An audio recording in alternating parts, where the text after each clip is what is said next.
জুলাই অভ্যুত্থান পরবর্তী রাজনৈতিক প্রেক্ষাপট ও গণভোট ইস্যুতে রাজপথে সরব জামাতে ইসলামী নেতৃত্বাধীন ১১ দলীয় ঐক্য। সোমবার গণভোট ইস্যুতে রাজধানী কাকরাইলে ১১ দলীয় ঐক্য আয়োজিত সেমিনারে গণভোট অধ্যাদেশ বাতিল, গণপরিষদের সদস্য হিসেবে শপথ না নেওয়া সহ বিভিন্ন বিষয়ে সরকার দলের সমালোচনা করেন বক্তারা। বাংলাদেশ জামাতে ইসলামীর সম্মানিত এই সময় এনসিপির আহ্বায়ক নাহিদ ইসলাম বলেন, বর্তমান সরকার সংবিধান সংস্কার ইস্যুতে জনগণকে দেওয়া ওয়াদার বরখেলাপ করেছে। জামাতে ইসলামীর সেক্রেটারি জেনারেল মিয়া গোলাম পরোয়ার বলেন, সংসদে বাকশালী কায়দায় বিরোধী দলের কণ্ঠরোধ করা হচ্ছে। আর জুলাই সনদ নিয়ে বিএনপির তৈরি করা সংকটের সমাধান বিএনপিকেই করতে হবে বলে মন্তব্য করেন খেলাফত মজলিসের আমির মামুনুল হক। যেই ভূত শেখ হাসিনাকে ধরেছিল, শেখ হাসিনা বিতাড়িত হওয়ার পর থেকে সেই ভূত এখন বর্তমান বিএনপির ঘাড়ে সওয়ার হয়েছে। ভূতটা হলো জনগণকে অপমান করার ভূত।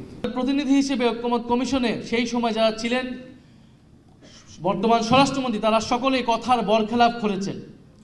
তারা তাদের নিজেদের দলীয় ইস্তিহার দেওয়া সেই ইস্তিহারের বরখেলাপ করেছেন, জুলাই সনদের বরখেলাপ করেছেন এবং গণভোটের গণরায়কে তারা বৃদ্ধাঙ্গুলি দেখিয়েছে।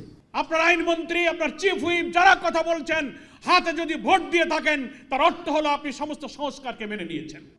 সেমিনারে অংশ নিয়ে বিরোধী দলীয় নেতা ও জামাতে ইসলামের আমির ডাক্তার শফিকুর রহমান বলেন, জুলাইয়ের বিপরীতে অবস্থান নিয়ে সরকার পার পাবে না। গণভোটের রায় বাস্তবায়নে যে আন্দোলন শুরু হয়েছে তা সফল না হওয়া পর্যন্ত জামাতে ইসলামী রাজপথে থাকবে বলেও হুঁশিয়ারি করেন তিনি।